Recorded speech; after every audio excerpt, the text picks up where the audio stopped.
automatic. So they used him. They used him to cover their ass. You know, Jeff Willis and Fred Thompson. Well, I be damned. They won't even talk to me much. Request to talk to the parole officer, of the probation officer, right, and my and the CO over here, but they won't come talk to me at all. But hell, it's a dude over here now that killed a 12-year-old and got 5-year probation, but they want to send me to prison for jumping on a sex offender.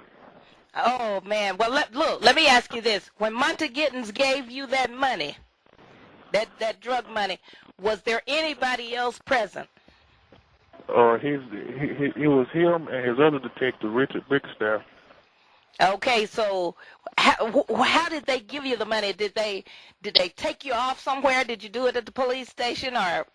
No, see, we used to meet on a dirt road in Subdivision. It's a place in Lowell called Subdivision Dirt Road.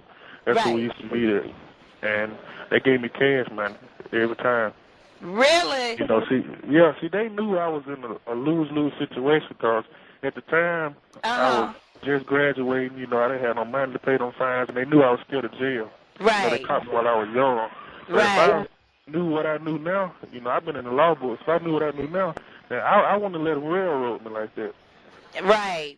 Well, baby, you live and learn. But hope so. You're telling me that it was the chief of police and one of his detectives. In other words, when the chief gave you the money, it was done in the presence of one of the detectives. Yes, Richard Bickerstaff. Richard Bickerstaff. Yes, ma'am. Okay, and so anyway, what I want to know: did they ever tell you that this was not to be discussed, or it was to be kept in confidence? They told me that when nobody knows, you know, and if you want to verify, it's a lead detective in Randolph County called David Cofield, and Monta Giddens called him and told him himself that my charges would be dropped if I go along with this, you know, with this snitching, you know. But when everything went the way it did, they locked me up, and my parents called David Cofield, and Mr. Cofield called Monta Giddens and asked him why was I arrested on my old charges when they supposed to have been dropped, you know, but he wouldn't even talk to Mr. Cofield about it. Okay, so now you're telling me David Cofield is from where? He's in Wedowee. He's from Wedowee, yes, ma'am. Now what is his position? What does he do? He was a narcotics detective. Now he still is, you know, and okay, so Cofield was in on this. Yes, he was wondering why my charges weren't dropped. You know, he told me that Monta Giddens was crooked from the top. He told me that Monta Giddens was no good because they don't do no dealing with Lowell. And when I got locked up for my old charges that was supposed to have been dropped, Mr. Cofield was wondering why was I locked up because my charges were supposed to have been dropped. Now, where were you locked up, Tony? In Clay County. You were locked up in Clay County. Yes, ma'am. I have never got in any trouble at all in Randolph County or anywhere until Clay County.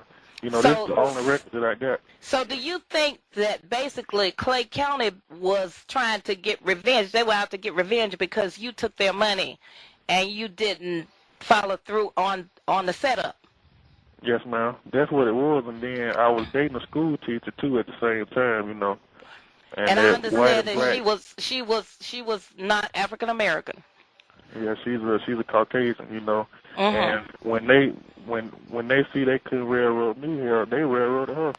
They got her for receiving stolen property one day in school. Oh Lord! So in other words, they just play dirty. Yeah, they played dirty all the way around. See, they done went to her job, the board of education on her, told her that I was selling dope. You know, told the superintendent that I was selling dope at her house and everything. You know, they just tried everything they could to ruin my life. Okay, but in other words, you don't deal with dope. Have you ever dealt with it? No, ma'am. And so you said this is just something they tried to pin on you after you turned on them. Yes, ma'am. I ain't never sold no drugs. Now, I have smoked a little marijuana in my young days, but I ain't never dealt no drugs, you know. That's what Monta Giddens knew. You know, he tried to catch me doing stuff like that. And when he seen that I was not, you know, he wasn't going to catch me, He tried to use me to set up other people that I knew, and I wasn't doing it. So in other words, you sitting over there in the county jail for nothing. Yes, I mean anybody. I got 5 witnesses saying that I didn't do nothing that night, you know. And my lawyer, Keith Warren, he knew I didn't do nothing, you know what I'm saying. But he's so tied up with this money laundering they got going on in Clay County, he had to cover his ass and the DA ass, you know what I'm saying. Tell me, what do you know about the money laundering? Everybody over here in this jail. See, that's why I wish I'd come over here and just pay a visit to this jail and just talk to some of these COs over here, because they got COs that work over here know about how dirty people is over here in the jail. You know, they pocketing money, they overcharging us for snacks and a bunch of shit that's going on over here. Well, as I understand it, too, y'all can't even use your own underwear and stuff. You have to buy things. Yeah, you have to buy things like that directly in the jail? Yes, ma'am, directly in the jail. They won't even give us a set of clippers back here. Okay, so then how do you cut your hair? We don't.